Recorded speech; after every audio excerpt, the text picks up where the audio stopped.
problems as usual. We'll stick on as long as we can. And remember, I'll be putting in all the links to stuff. Let me give a brief shout out to our patrons. There they all are on screen. You can pay attention to who you are. Thank you very, very much. I will not them bloody hell until we might lose. So let's zoom the material. Replacing Darwin, Chapter 8.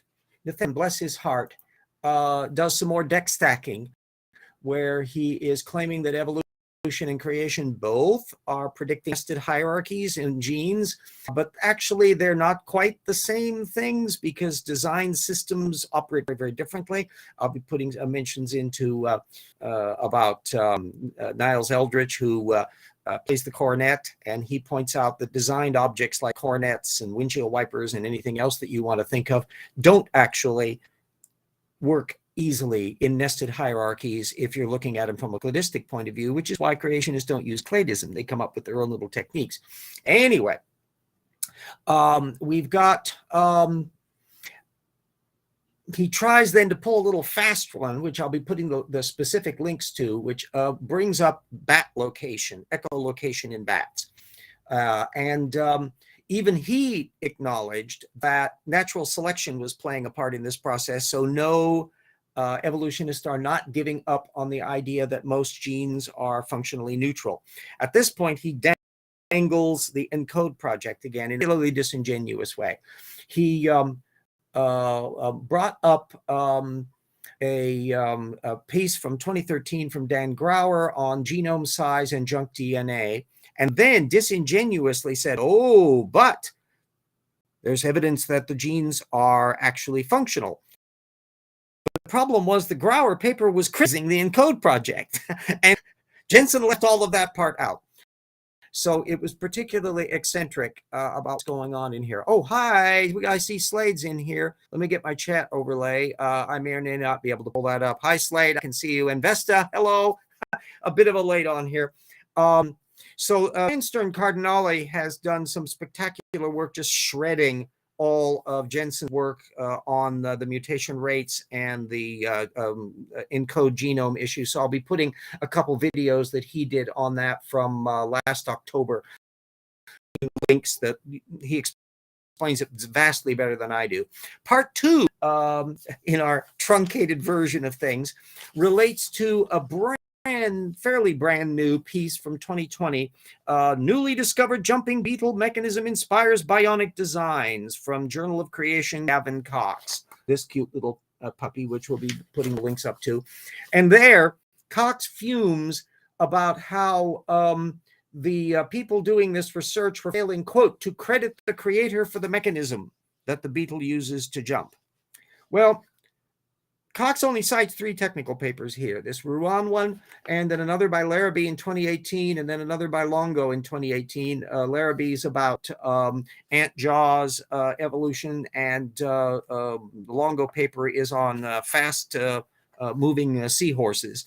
And he basically misrepresents all 3 of those papers because the Larrabee paper explicitly stated how ant jaws, quotes, show how relatively small changes in mandible shape could lead to the evolution of power amplification. So there's no mystery going on in here.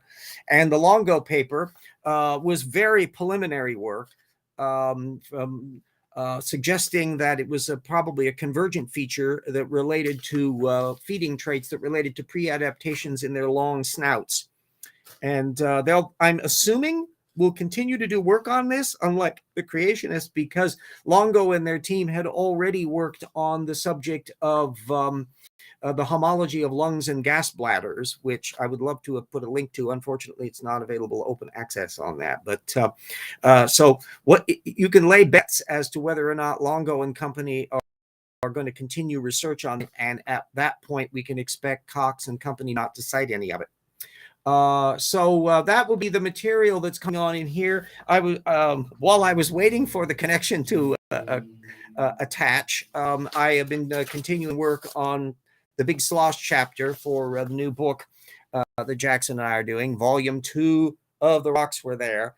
And I'll give you a little teaser as to the fun part in here. It related to the Hamites, the curse of Ham, and all of that stuff in the Bible, and who the Hamites were. Were they blacks? Were they actually Caucasians? How this connected up with racism in the 18th and 19th century and all of that. And a recent creationist posting dives into this issue, trying to distance the biblical angle from these issues. Unfortunately, they made a point of citing a particular paper by Edith Sanders on this particular issue that was just a gold mine of stuff, and the writer was clearly not paying attention to the content of it. So I was busy working on that part in here. I'm not getting my chat overlay up in here. We're flowing along actually with fairly good connections. So I'll dither as much as I can on here for a few more minutes, just to remind everybody then that all links on the various will still be in there. The upshot about Jeanson is that he is trying to make this pseudo-genetic argument that has never been able to make any headway in the regular scientific community. And here he's doing so just by parsing the material again. He's still running at about 1.4 citations per page. We're barely at a few hundred citations for the entire book so far, so it's not a heavy documented operation. And he's still running at over 50% of his technical citations he's misrepresenting. So this is not looking terribly good on here, and it's one of our reasons why Jeanson has not gone anywhere. And the Gavin Cox piece would be classified under Gee Whiz, which is to say, ooh, something is complicated, must be the designer, independent of what the actual facts are on here. So you can download those various papers and look at all of that stuff and see what's going on. And if you have any exception, if any creationist is watching the show and they're under the impression that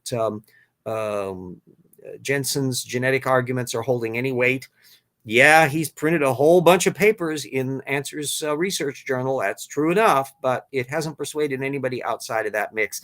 And Dan Stern Cardinale's videos will be explaining exactly why on that. So we're in about 7 hours. The connections are at dicey, whether or not the connection, it may be roboting or not, I don't know. But anyway, I'll conclude here. So that there will be a little seed corn that I can then go through and add the videos to. One of these days, maybe we'll have more resources to be able to get better connections and boosters to be able to improve the internet connection. But I'm doing what I can and busy working on the project. So everybody stay safe out there. Omicron is hovering. Follow the guidance of the CDC. And if you have rational governors like we do here in Washington State and there, and see you next week. Everybody stay safe.